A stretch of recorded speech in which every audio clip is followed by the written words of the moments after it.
السلام عليكم ورحمة الله وبركاته.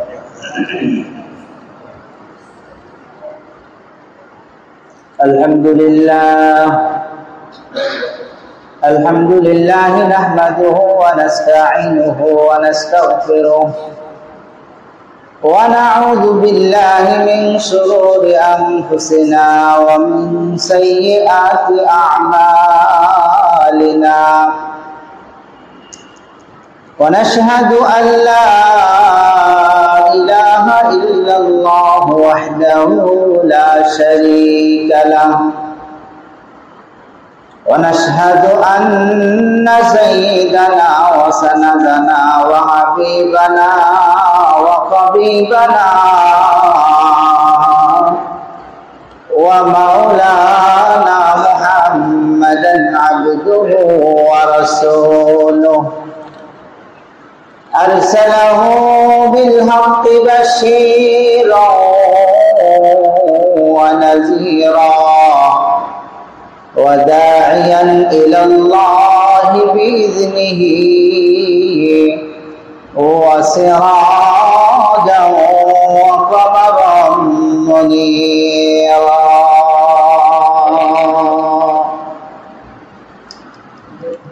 أما بعد فقد قال الله تبارك وتعالى في القرآن الكريم: أعوذ بالله من الشيطان الرجيم. بسم الله الرحمن الرحيم. وما خلقت الجن والإنس إلا ليعبدون. وقال تبارك وتعالى في شأن حبيبه: إن الله وملائكته يصلون على النبي يا أيها الذين آمنوا صلوا عليه وسلموا تسليما. محبت صلی اللهم صل على محمد وعلى آل محمد كما صليت على إبراهيم وعلى آل إبراهيم إنك حميد مجيد. اللهم بارك على محمد وعلى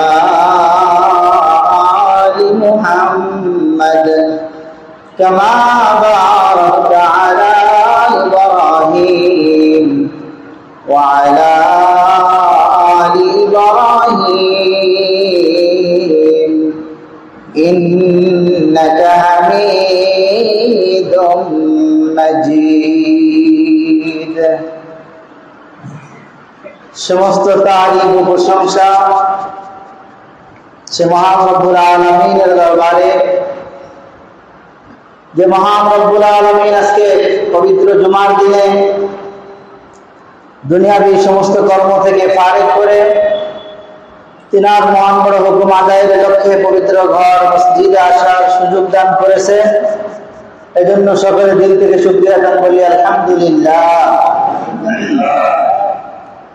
অতঃপর লক্ষ্য করি দরুদ সালাম আকায়ে নামদার তাজরে মদিনা দুলালে আমিনা আহমদ মুস্তাফা মুহাম্মদুর রাসূলুল্লাহ সকলে বলি সাল্লাল্লাহু আলাইহি ওয়াসাল্লাম।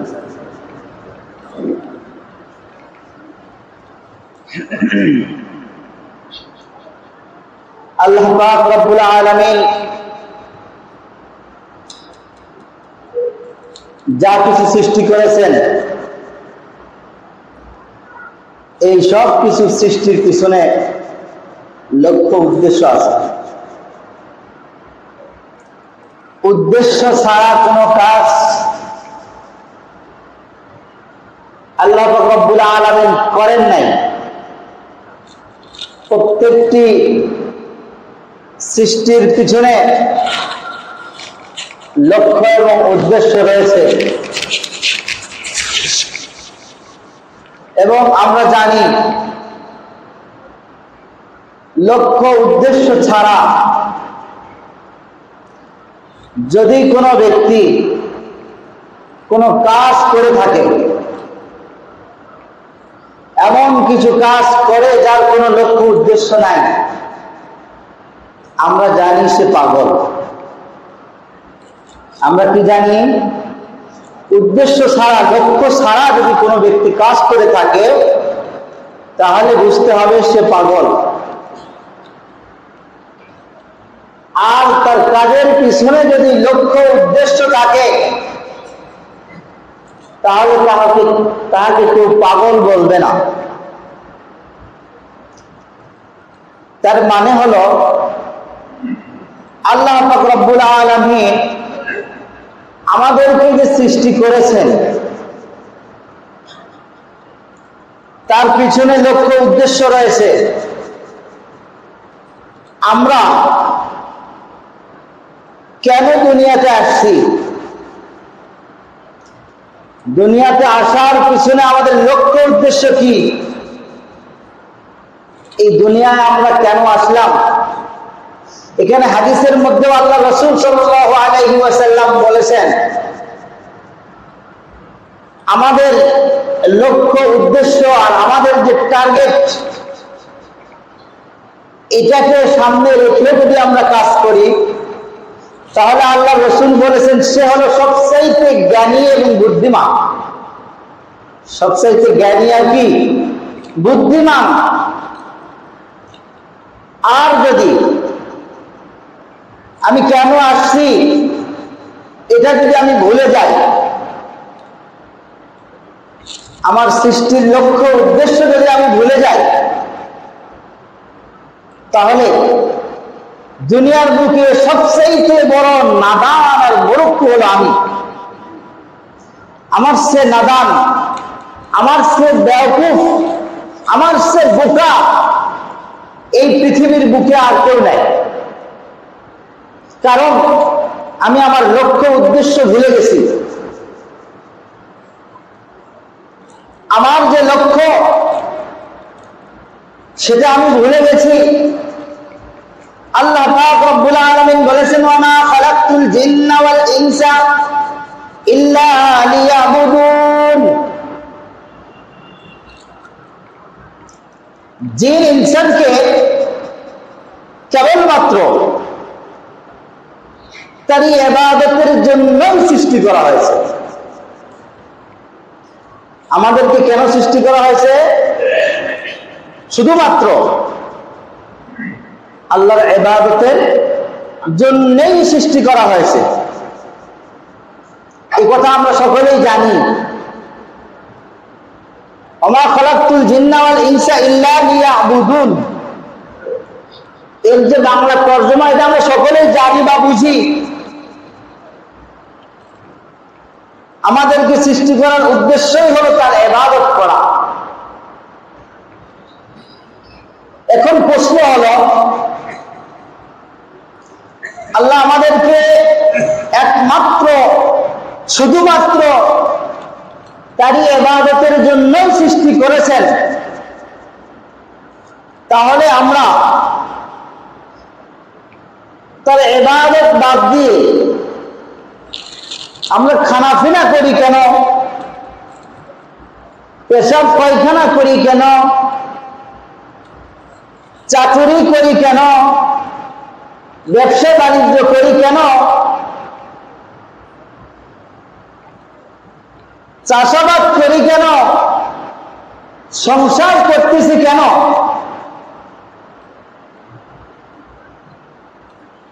আল্লাহ পাক রব্বুল আলামিন বলেছেন, ওয়া মা খালাকতুল জিন্না ওয়াল ইনসা ইল্লা লিয়াবুদুন, শুধুমাত্র আল্লাহর ইবাদতের জন্যই সৃষ্টি করা হয়েছে। তাহলে আমরা যে এত কিছু করতেছি এগুলো কেন করতেছি? শুধু ইবাদত করা দরকার, শুধু ইবাদত করা দরকার, তা না করে আমরা চাকরি করতেছি, ব্যবসা বাণিজ্য, ক্ষেত খামার, সংসার সবকিছু আমরা করতেছি, অথচ আল্লাহ পাক রব্বুল আলামিন বলেছেন ওমা খালাকতুল জিন্না ওয়াল ইনসা ইল্লা লিয়াবুদুন, শুধু আমার ইবাদতের জন্য সৃষ্টি করেছি। কথাটা ভালো করে বোঝার চেষ্টা করবেন। আল্লাহ পাক রব্বুল আলামিন বলেছেন শুধু ইবাদতের জন্য সৃষ্টি করেছি, কিন্তু আমরা শুধু ইবাদত না করে ব্যবসা বাণিজ্য সবই করতেছি। বড় বড় হুজুর, বড় বড় বুজুর্গদেরকেও দেখা যায়, যাদেরকে আমরা বুজুর্গ বলি, যাদেরকে আমরা বড় বড় আল্লাহ ওয়ালা বলি, তারাও দেখা যায় ব্যবসা বাণিজ্য করতেছে, চাকরি বাকরি করতেছে, সংসার করতেছে, ক্ষেত খামার করতেছে, সবই করতেছে। তাহলে আল্লাহ বললেন শুধু ইবাদতের জন্য সৃষ্টি করতেছে, আর তারা সবই করে, তারপরেও তারা আল্লাহ ওয়ালা। কথাটা কেমন হলো?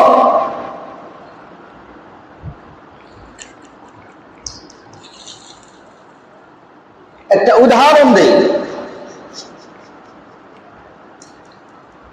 এই যে আমাদের বিভিন্ন এলাকায় তাফসীর মাহফিল বা ওয়াজ মাহফিলের ব্যবস্থা হয়,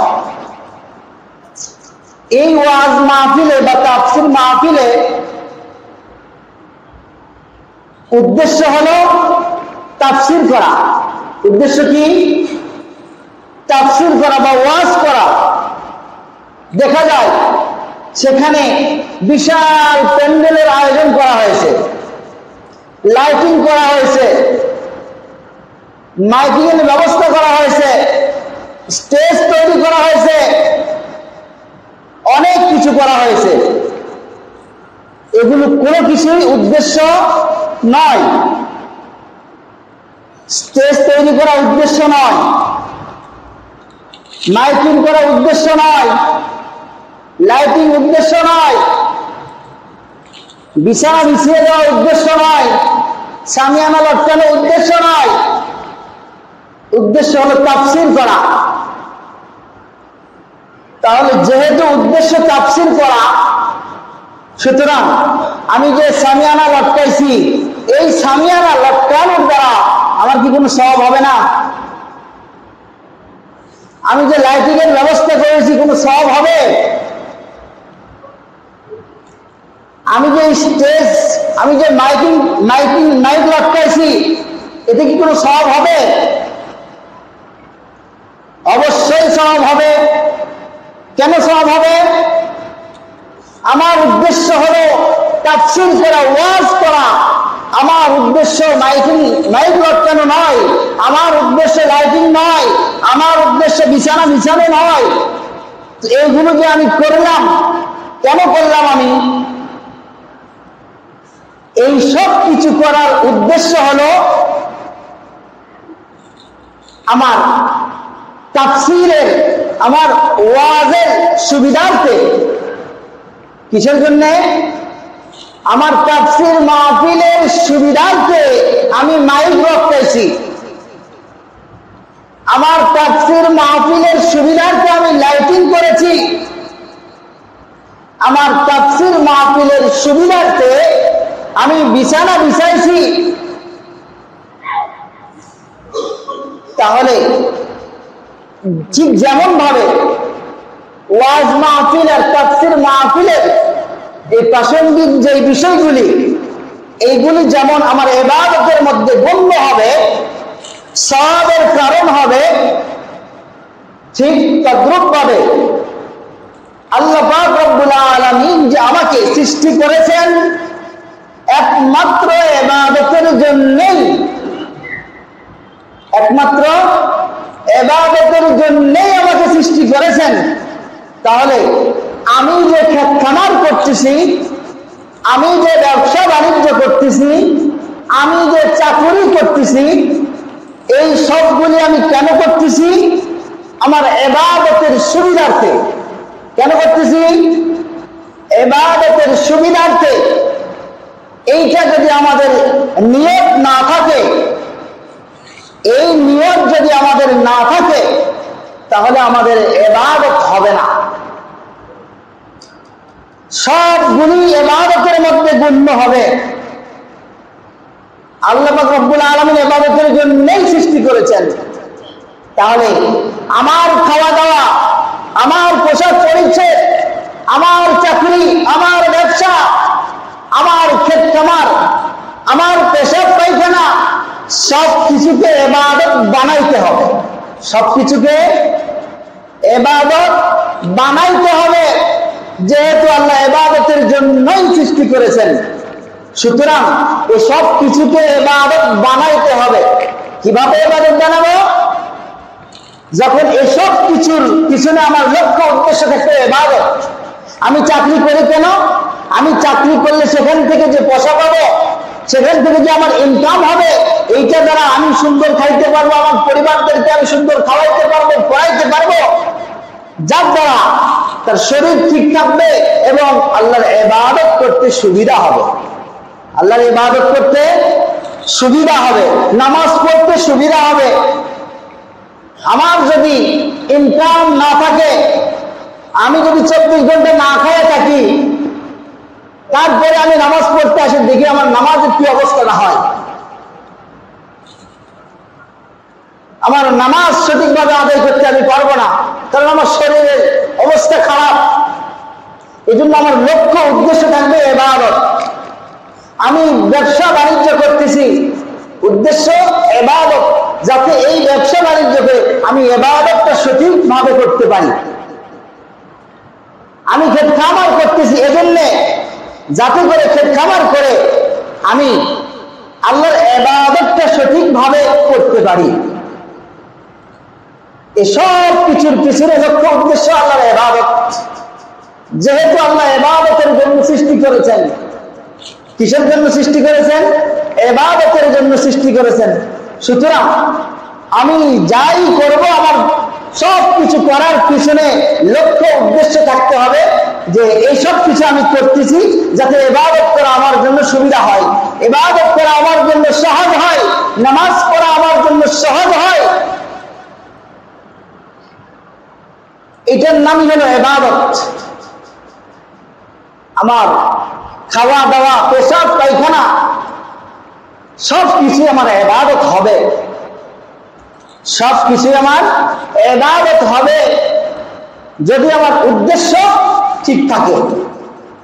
যদি আমার উদ্দেশ্য ঠিক থাকে তাহলে সব কিছু আমার ইবাদত হবে। আর সে কথাই আল্লাহ পাক রব্বুল আলামিন বলেছেন, ওমা খালাকতুল জিন্না ওয়াল ইনসা ইল্লা লিয়াবুদুন। আমি সমস্ত জিন ইনসানকে সৃষ্টি করেছি একমাত্র আমি আল্লাহর ইবাদত করার জন্য। তাহলে আমরা যাই করব, যে কাজই করব, সে কাজের পিছনে লক্ষ্য থাকতে হবে। কেন করতেছি আমি এই কাজটা? এজন্য করতেছি যাতে আমার ইবাদত করা সুবিধা হয়, যাতে নামাজ পড়া আমার সুবিধা হয়, যে কোনো ইবাদত করতে যাতে আমার মনে আনন্দ উৎফুল্ল থাকে। এজন্য আমি চাকরি করতেছি, ব্যবসা করতেছি, ক্ষেত খামার করতেছি, পেশাব পায়খানা করতেছি, যাবতীয় কাজ। রাত্রেবেলা আমি ঘুমাইতেছি কেন? যাতে আমার ইবাদতে সুবিধা হয়। যদি ঘুম না পাই আমার ইবাদত করতে কষ্ট হবে। ফজরের সময় আমার কোনো খবর থাকবে না।